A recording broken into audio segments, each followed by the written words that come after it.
After 18 months of intrigue, interviews, and indictments, the drip, drip, drip of information coming out of the Russia investigation is now more like a flood. Once again, Donald Trump's ex-lawyer, the man who once said he'd take a bullet for his boss, is now taking a hit or hitting back, depending on how you look at things. Michael Cohen pled guilty this morning in federal court to lying to Congress in its Russia investigation. He admitted that negotiations to build a Trump Tower in Moscow actually went on well into the 2016 presidential campaign, and that he discussed with Trump on more than 3 occasions a claim the president had a few things to say about himself today. What he's trying to do, because he's a weak person and not a very smart person, what he's trying to do is end, and it's very simple. He's got himself a big prison sentence, and he's trying to get a much lesser prison sentence by making up a story. So very simply, Michael Cohen is lying. It's not clear what exactly Trump is saying Cohen lied about, but wait, there's more. We also learned this week former Trump campaign manager Paul Manafort has been feeding information to Trump's attorneys, including what special counsel asked about during interviews, according to the New York Times, despite his plea deal. Of course, his plea deal has since fallen apart after Robert Mueller says Manafort lied to his agents. But all is certainly not lost for the former Trump aide, as the president told the New York Post yesterday that when it comes to a pardon, he, quote, wouldn't take it off the table. Trump's also been upping the rhetoric on Twitter, now calling Mueller's investigation an illegal Joseph McCarthy-style witch hunt, and retweeting this image calling for treason trials for Barack Obama, both Clintons along with Mueller, Comey, and even Deputy Attorney General Rod Rosenstein. I know it's a lot, but luckily to explain more, we have with us tonight a man with a very well-timed book. It's called The Apprentice, Trump, Russia, and the Subversion of American Democracy. Author Greg Miller, 2-time Pulitzer-winning national security reporter for the Washington Post, joins me now. Greg, thanks so much for being here. So if Cohen is telling the truth about lying, millions of people voted not knowing that the candidate was trying to cut a deal with Russia. How does that Cohen admission fit at least part of the narrative that we see in The Apprentice? Well, one of the fundamental questions about Trump and his obsequiousness toward Vladimir Putin has been why. What explains this behavior, this subservience, this inability to criticize the Russian president? If he's pursuing a business deal deep into the 2016 election, I mean, that helps to explain some of that behavior. The financial interest for this president, for a president who cares about money more than almost anything. But is it just the money, or does it go deeper? I mean, there are other theories and other questions that we may get answers from Mueller about. I mean, of course, there's this long-standing question of whether there is some compromise or compromising information that Russia has on Trump, but a la the Steele dossier. The Steele dossier stuff, but of course, you know, there's also a simple thing, which is Trump's personality and his own kind of view of power and leadership. He sees Putin as the kind of person he wishes he could be. So does that explain this rather incredible moment? Rather is a too weak a word. In July of this year, watch. They said they think it's Russia. I have President Putin. He just said it's not Russia.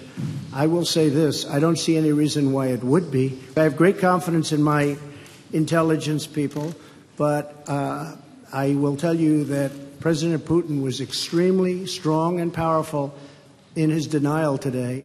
What did you think when you heard those words, I assume live? What did you think? I was in the room watching that, and it was such a fascinating moment because the room was kind of electric at the palace in Helsinki, waiting for what we knew would be this kind of off-the-rails moment from Donald Trump, and this is where it began.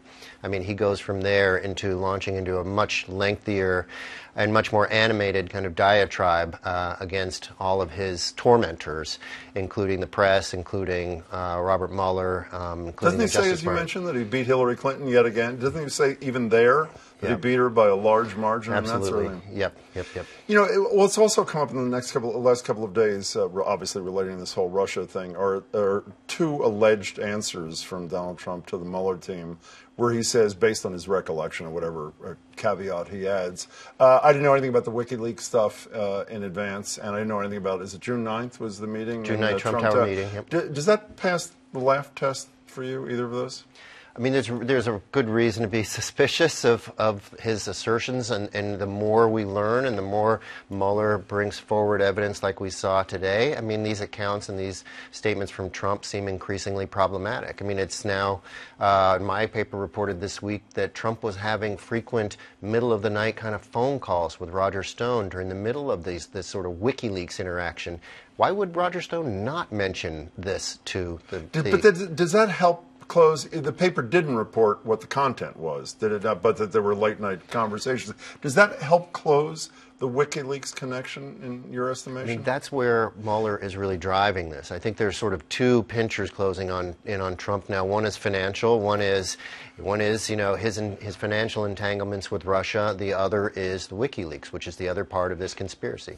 We talked on the radio today with Marjorie Egan about, I don't know, I shouldn't call it your worry, your position that even if all this is proven, and, the infamous, I'm so tired of saying this, I could shoot somebody on Fifth Avenue and nobody would leave me. It's conceivable that it will move nobody. Even if the bill of particulars is as long as your book from Bob Mueller, it's possible most Republicans in Congress act like they've acted so far.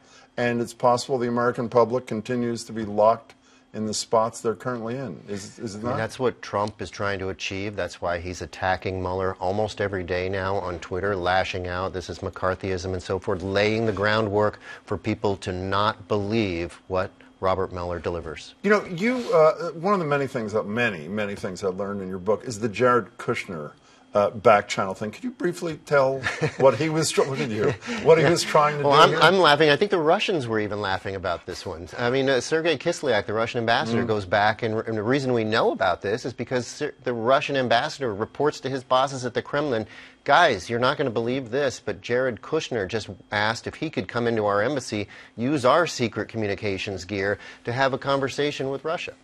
And so they're as incredulous as you appear to be. What's the Internet Research Agency? The IRA is a troll farm in St. Petersburg that was created by one of Putin's most loyal oligarch buddies. And I think the term you used in the book was so that they could have seamless English when they were posting wherever they were posting for, 126 million Americans or however many people saw their stuff on Facebook. How did they reach that seamless English place? So people who were good with English were really prized because they were obviously aiming a lot of this content at an American audience. So they would watch shows like House of Cards on Netflix to try to get up to speed on the American vernacular and to be able to come off as authentic when they're making up Facebook and Twitter posts. So, by the way, I'm so glad to see someone of your stature laugh like you do at things like this. I know it's not because you're not concerned, but it's because of the absurdity of. Was that what there is? I mean, I think there's a lot of this that just sort of. I mean, you're right though. It's hard.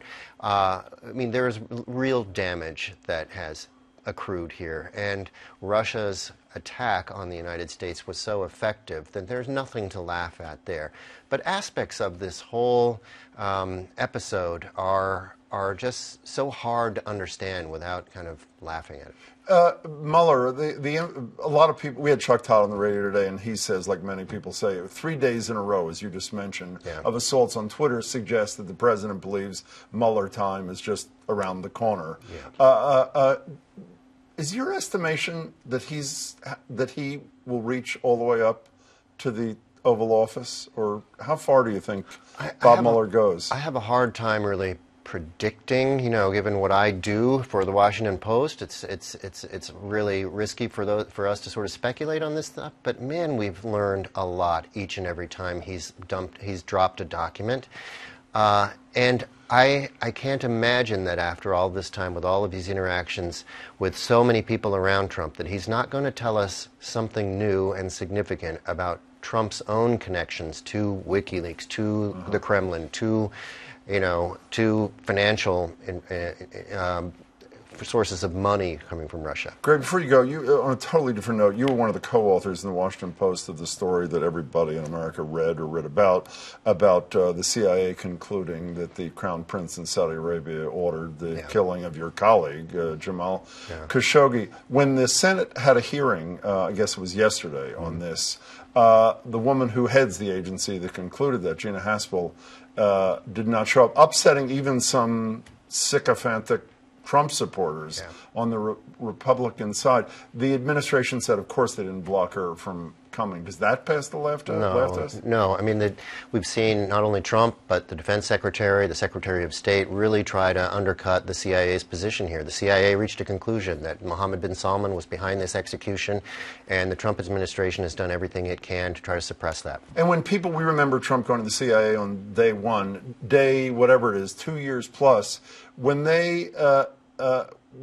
hear him ignore, when the lifers, the careerists, forget Gina Haspel, hear him ignore their work, what does that do to these men and women? I think it's disturbing. I mean, I've talked to many agency officials at the CIA and other intelligence agencies in Washington. It's terribly frustrating, terribly disturbing, and disheartening.